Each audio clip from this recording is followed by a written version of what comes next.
जी क्या कर्ज अधिक हो जाना भी पूर्व कर्म का फल है?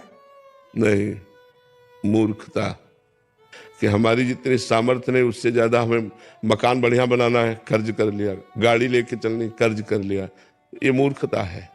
हमारी सामर्थ्य साइकिल की है तो हम बिना कर्ज लिए साइकिल से चलेंगे। अपनी बेटी का ब्याह करना है तो अपनी सामर्थ्य के अनुसार लड़के से ब्याह कर दो, अपनी सामर्थ्य के अनुसार चलो, कर्ज लेने की जरूरत नहीं है। हमें लगता है कि जो थोड़ा बड़ा तो सहयोग की बात अलग है, ये जो बड़ा कर्ज हो जाता है इसका मूल कारण हमारी आवश्यकता बड़ी हो गई, आवश्यकता बड़ी हो और लोगों में दिखावेपन का भाव। वही ब्याह बहुत आराम से हम कर सकते थे और वही ब्याह करोड़ों में करते हैं, करोड़ों की पार्टी के लोग देखें, अब कर्जा लेके किया तो हमें चाहिए अपनी मर्यादा के अनुसार, अपनी सामर्थ्य के अनुसार यदि हम जिए तो हमें कर्जा नहीं करना पड़ेगा। और कर्जा करना बहुत हानिकारक बात है। यदि कर्जा ना पटा पाए तो अगले जन्म आपको फिर किसी योनि में जाना पड़ेगा, उसका क्या बन करके कर्जा चुकाना पड़ेगा पता नहीं। इसलिए कर्जा किसी का रहना नहीं चाहिए, किसी का नहीं रहना चाहिए, बहुत सावधान रहना चाहिए, किसी का कर्जा नहीं रहना चाहिए। वो सुविधाओं का काम नहीं है, वो दुख का काम है। इसलिए ऐसी कोई सुविधा कर्ज से ना खरीदे जो जिससे गाड़ी है, मकान है, विविध प्रकार की वस्तुएं, अपनी गरीबी से निर्वाह कर ले, कर्ज नहीं करना चाहिए। महाराज जी आजीवन लाइलाज बीमारी के कारण मेरी दोनों किडनी फेल हो चुकी थी। मेरी जान बचाने के लिए मेरे पति ने मुझे अपनी किडनी डोनेट किया। मेरे पति हमेशा से धार्मिक मार्ग पर चलने वाले इंसान हैं। इतने अच्छे सतमार्ग पर चलने वाले मेरे पति को मेरी वजह से इतना कष्ट हुआ, क्या ये मेरा पाप बन गया या मैं इसका ऋण कैसे चुकाऊं महाराज? नहीं, किसका है? हाँ, तुम अर्धांगिनी हो, आधे अंग पर अधिकार है। हम धन्यवाद देते हैं तुम्हारे पति को जिसने आपके जीवन की रक्षा के लिए आपको किडनी दान की। कितने वर्ष हुए किडनी ट्रांसफर कराए? पिछले साल ही हुआ महाराज। हाँ बिल्कुल ठीक है। अब आप स्वस्थ हैं? हाँ जी महाराज, बिल्कुल स्वस्थ हैं? कोई दवा नहीं? नहीं, दवा तो जीवन भर चलेगी महाराज। दवा जीवन भर चलेगी। हाँ ठीक है, बहुत धन्यवाद है आपके पति को जो उन्होंने आपके जीवन की रक्षा के लिए अपनी किडनी दान की। वास्तविक ऐसे ही पति होने चाहिए, ऐसा ही प्रेम होना चाहिए पति पत्नी में कि एक दूसरे के लिए प्राण समर्पित हो, एक दूसरे के लिए जीवन समर्पित हो, तभी गृहस्थ सार्थक होता है। हम तुम्हारे पति को बार बार धन्यवाद देते हैं, नहीं तो आजकल तो बहुत ही मानसिकताएं खराब हो रही हैं। लेकिन धन्यवाद है जिन्होंने वास्तविक समझा अपने पति धर्म को और उन्होंने अपनी किडनी दी। हाँ बहुत सुंदर बात। वो भी स्वस्थ है? हाँ जी, वो भी स्वस्थ है। अच्छा, कहाँ है? अच्छा, आप हैं? आप इनके पति हैं? हाँ धन्यवाद, आपको बहुत बहुत धन्यवाद, इनके जीवन बचाने के लिए धन्यवाद। और भगवान आपको भी स्वस्थ रखें और आपको भी स्वस्थ रखें। हाँ दोनों नाम जप करो और अच्छे से चलो, ठीक है? हाँ आपको इसलिए बार बार धन्यवाद देते हैं कि कलिकाल में अपनी पत्नी के लिए कोई अपने प्राणों की बाजी लगा दे, ये बहुत बड़ी बात होती है। बहुत सुंदर बात, बहुत सुंदर बात। धन्यवाद आपको, बहुत सुंदर। साध्वी प्रेम प्रिया जी। महाराज जी संत माता जी का प्रश्न है। महाराज जी आप कह रहे थे कि आपने भारतीय संप्रदाय में दीक्षा लिया था और गुरुदेव के उधर ही आश्रम में ही 10 साल से थे, बट अभी क्या हुआ, पूर्व संस्कार थे या कैसे ही इनकी प्रीति भगवत मार्ग में प्रेम मार्ग में हो गई और नारायण नाम से इनको बहुत प्रेम हो गया महाराज जी। बट महाराज जी अभी क्या शरीर भी कैंसर रोग से ग्रसित हो गया, अभी साधना का भी कोई वो नहीं रहा और मतलब दवाइयाँ चल रही हैं, फिर बार बार नींद आती है, फिर अभी इनको समझ नहीं आ रहा कि आगे का मार्ग कैसे करें क्योंकि इनका बिल्कुल रुचि नाम में हो गई। आपका सत्संग सुनते हैं? हाँ तो अभी का मार्ग आगे का बस हर समय नाम जप करते रहो। शरीर जिस समय छूट जाएगा उसी समय भगवान की प्राप्ति हो जाएगी। इसमें ये नहीं होता कि इतना जपने के बाद ही मोक्ष प्राप्त होता है। अगर हम अभी बोले नारायण और हमारा शरीर छूट जाए तो हमें अभी भगवत प्राप्ति हो जाएगी।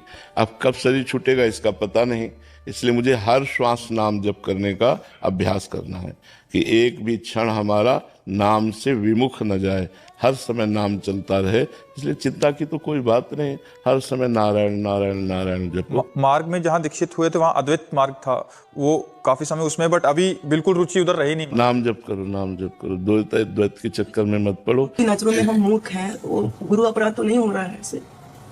नारायण ही गुरु हैं, नारायण रूपी गुरु की शरण में हो, उनका नाम जप कर रहे हो, सब द्वैत अद्वैत का ज्ञान सब कुछ हो जाता है, भगवान के भजन से होता है।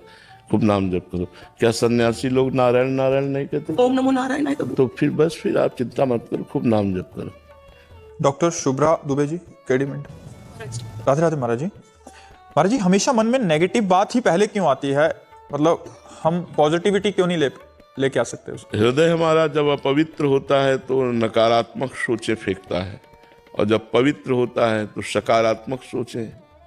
तो हमें नाम जप के द्वारा, शास्त्र स्वाध्याय के द्वारा, तीर्थ अवगाहन के द्वारा, संत समागम के द्वारा अपने हृदय को पवित्र करना चाहिए, जिससे हमारा हृदय सकारात्मक सोच वाला हो जाए।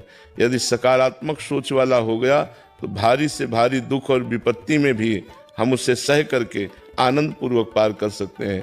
अगर नकारात्मक सोच रहा तो सुख सुविधा में भी वो नकारात्मक सोच लाकर हमें दुख दुविधा में फंसा देगा।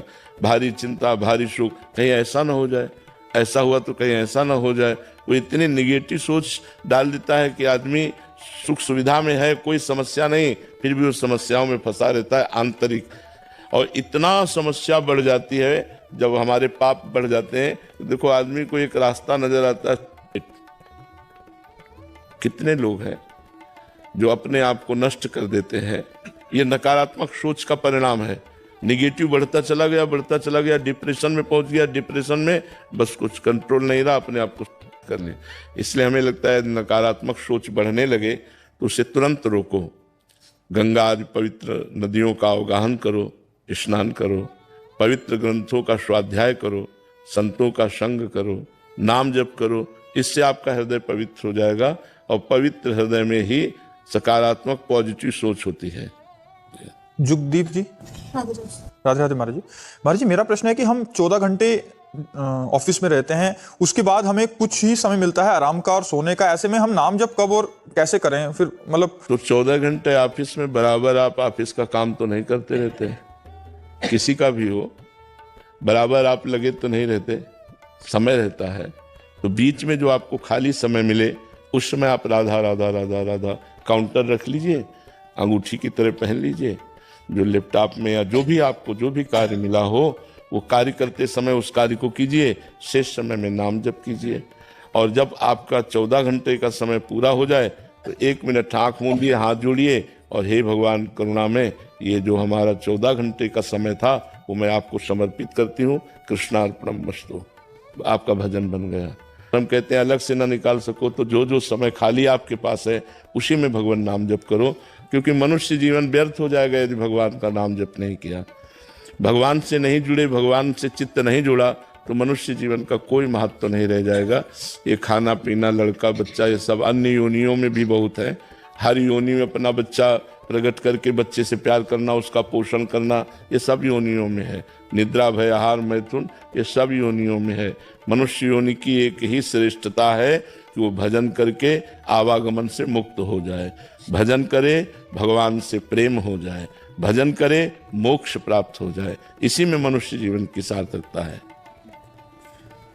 उमेश जी, राधे राधे महाराज। राधे राधे महाराज जी। महाराज जी, हम विदेश में रहते हैं, अगर वहां पर किसी का अंतिम समय हो, ऐसे में हम यहाँ से क्या ले जाएं जिससे मरने वाले की सदगति हो? कान में नाम सुना दो उसको, और ले जाने की जरूरत नहीं। महाराज जी, यहाँ कहते हैं जैसे रज होती है, जैसे यहाँ का जैसे जल, वो पास है कि नहीं है? आप किसी को देखा कि मृत्यु को प्राप्त हो रहा है तो राधा राधा राधा राधा, राम राम राम राम, कृष्ण कृष्ण कृष्ण कृष्ण, भगवान नाम सुना दीजिए, निश्चित उसका परम मंगल हो जाए। वैसे तो जैसे रज है, चरणामृत है ठाकुर जी का, तुलसी दल है, ये चीजें पवा देने से अगर वो जीवित है, मरने जा रहा है और उसको चरणामृत पवा दिया जाए, तुलसी दल पवा दिया जाए, वृंदावन की रज मुख में जरा से डाल के लगा दिया जाए तो उसका परम मंगल हो जाए।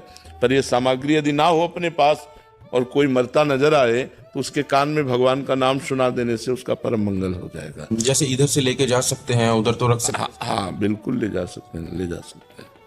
महाराज जी, जो पहली बार श्री वृंदावन धाम आए वो किन किन बातों का ध्यान रखे?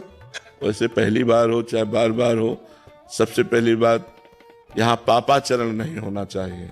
भगवान का धाम है, चाहे आप 2-3 दिन के लिए आवे तो पहला बात ब्रह्मचर्य धारण करें, यहाँ पाप ना करें। धाम में पापाचरण का दूसरा हिस्सा मदिरा या कोई भी व्यसन न करें।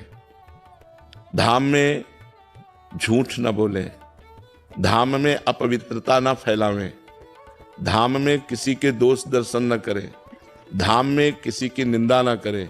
मौन रहकर नाम जप करते हुए चाहे 2 दिन रुको चाहे 3 दिन रुको, नाम जप करते हुए समय व्यतीत करें। हो सके तो परिक्रमा लगाओ वृंदावन की, बिहारी जी, राधा वल्लभ, राधा रमन, रंगनाथ जी, निधिवन राज जी, सेवा कुंज, ऐसे पैरों को दौड़ाओ, नंगे पैर दौड़ो, दर्शन करो इन सबके।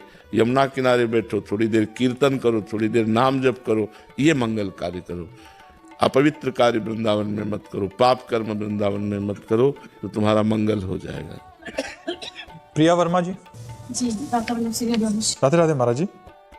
महाराज जी, आध्यात्मिक पथ पर हमें शुरुआत कैसे करनी चाहिए? क्या आध्यात्मिक ज्ञान लेना चाहिए? गुरु चरणाश्रय, प्रारंभ यहीं से होता है। प्रथम भगति संतन कर संगा, संतों का संग करे, गुरुदेव के चरणों का आश्रय ले और उनके द्वारा बताए हुए मार्ग पर चलें। नाम जप करें, गुरुदेव जो नाम जप देते हैं, मंत्र देते हैं, उसका खूब जप करें। सबसे पहला मार्ग है भगवान का नाम जप करना, गुरुदेव की शरण होना, उनके बताए हुए मार्ग से चलना। अगर हम नाम जप नहीं करेंगे तो गुरुदेव की शरणागति का कोई महत्व नहीं रहा। गुरुदेव की शरणागति का महत्व है नाम जप करना अधिक से अधिक। हम सबसे प्रार्थना करते हैं, अगर आप छोड़ सको तो शराब पीना, मांस खाना, पराई स्त्री से व्यभिचार करना, दूसरे का धन हड़पना, ये बातें छोड़ दो और नाम जप करो, तो तुम्हारा मनुष्य जीवन इस लोक और परलोक दोनों जगह आनंदित रहेगा। इस लोक और परलोक दोनों जगह तुम्हारी उन्नति होगी।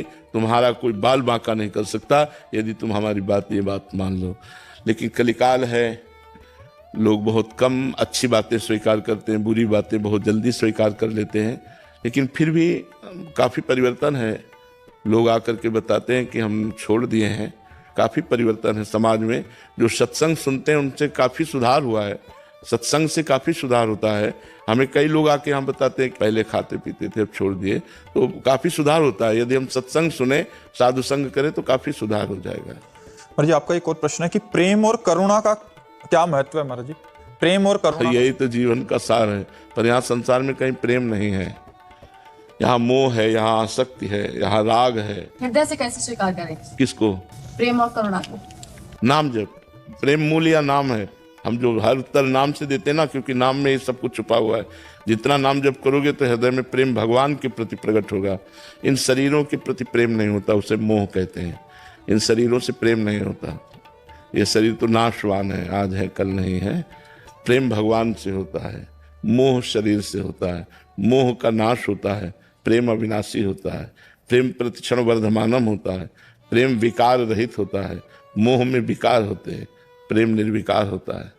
आयुष ठक्कर जी, गुजरात से। श्री हरिवंश महाराज जी। महाराज जी, अगर हमारा तन अलग है, मन अलग है, तो हम तन से जो सात्विक घर का खाना खाते हैं या फिर बाहर का खाते हैं, तो उसका असर हमारे मन पर कैसे होता है? अलग किसने कहा? अलग कहाँ है? सब एक में ही तो मिले हुए हैं। प्रकृति के ही तो है। प्रकृति का तन है, प्रकृति का ही मन है। अलग है आत्मा, किसका प्रश्न है? अलग है आत्मा। आत्मा पर किसी का कोई प्रभाव नहीं पड़ता, न सतोगुण का, न रजोगुण का, न तमोगुण का। ये सतोगुण, रजोगुण, तमोगुण प्रकृति के हैं, तो शरीर भी प्रकृति का है और अंतःकरण भी प्रकृति का है। तो इसीलिए उस पर प्रभाव पड़ता है मन पर। तन, मन, बुद्धि, चित्त, अहंकार, इंद्रियां, ये सब माया में है, इसीलिए इन पर प्रभाव पड़ता है। आत्मा सबसे अलग है, तो इस पर न पाप का प्रभाव पड़ता है, न पुण्य का प्रभाव पड़ता है, न सतोगुण, न रजोगुण, तमोगुण का किसी का भी प्रभाव नहीं पड़ता। आत्मा त्रिगुणातीत है और ये सब त्रिगुण के अंतर्गत है। भजन करो तो जान जाओगे, नाम जप करो खूब।